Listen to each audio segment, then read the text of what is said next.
Welcome to my Texas kitchen. I'm Susan Apple, and today I'm making chicken stock, and I'm in my garden, and I'm gonna pick some fresh thyme to go in the bouquet garni.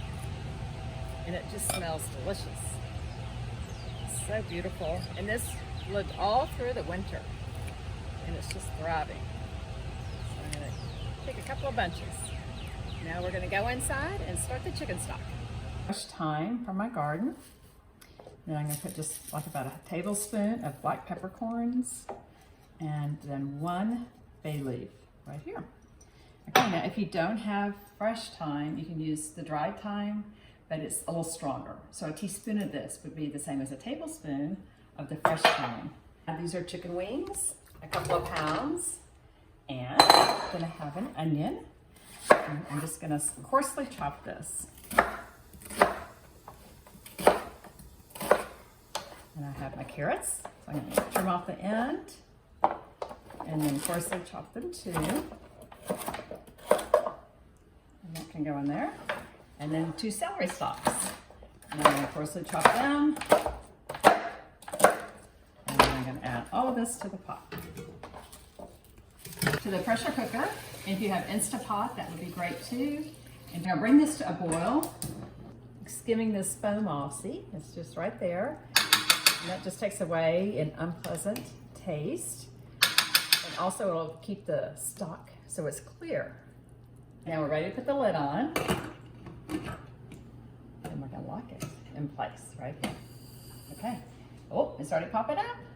And it's gonna pop all the way up in a minute. And once this little knob is all the way up, I'm gonna time it and cook it exactly 20 minutes. Okay, and I'll stay right here. And once it pops up all the way, I'm going to turn that temperature down to low. Okay, the stock has been cooking for 20 minutes, and you can see the little knob is up here. And if I start kind of pressing, it releases a little bit of steam. If you guys have an Instapot, you could use that too. And you want to make sure that the safety valve is all the way down before I take the lid off. And subscribe to my channel, that would be great, and share, tell your friends about it. And you'll get a new recipe every week. And my blog is mytexaskitchen.com, and we'll put my chicken noodle recipe soup on there. And you're gonna love this chicken stock. I have this nice big 8-cup Pyrex container, and I have a china cap, and that's how I'm gonna strain it. Also, I have these wonderful Solo food containers, and I buy these from A-Smart. They come in different sizes. We have a pint and a cup size. And I keep these on hand, and I buy their food labels, which are great. They just wash off, so they don't like stay on halfway. And I already wrote one for my first little cup. It's always good to label. Oh, there it goes. See how it's just stayed down. So we're ready. Okay, so I'm gonna, here we go. You hear it? The suspense. Okay, definitely that steam is coming up. Okay, wow. And I always pick this lid up away from me. Looky there. All those vegetables are cooked, and the bouquet garni is right there. So ideally, I would let this cool completely. And another thing is I really like to put my Pyrex container right in the sink and pour this hot liquid in here, or let it cool, because you just never know. Sometimes these guys can just pop. I'm gonna take a chance right now.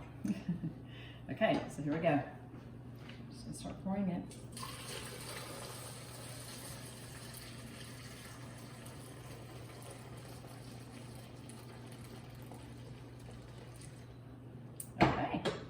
Easy.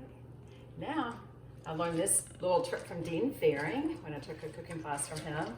At the end, you want to squeeze all of this excess from the vegetables and the chicken wings, because that gets all the flavor, every last bit of flavor. Here, and I'm going to pour this in, and I don't want to fill it all the way up. It's still really hot. In fact, I really should let it cool off first. So I'm going to let this cool out completely. And then I'm gonna put the lid on, and I'll left some room because when it freezes, it puffs up. And then I'll put it in the freezer, and it can last a couple of months. But I wanna make sure it's cold and room temperature completely, because the inside will never freeze completely. I have these great little silicone ice cube trays, and I like to freeze some of the chicken stock in here too. So I just fill them up, and I'll let them cool completely before I refrigerate them. And then I let them freeze overnight, and they come out in these trays, and then I just pop them out, and I keep them in this container. And then what's so great about this is I put this in the freezer, and of course it's labeled. And then if I'm sauteing vegetables, it's great to just throw a couple of these in. It adds so much flavor. And then remember how there's no salt in here, so I can salt it and do my seasoning at that point. So when I get these out of the freezer, and of course I'll have the lid on them. But once in a while they might be maybe two are stuck together. So I have a little ice pick, and it's very easy to just hit that a couple of times and break them up. Or sometimes I can just put them on the counter and tap it. And that's about it. So now I have chicken stock in different quantities. So depending on what I'm cooking, I can, for soups, sauces, or just vegetables, I'm ready to go. So thanks for joining me, and have a great day.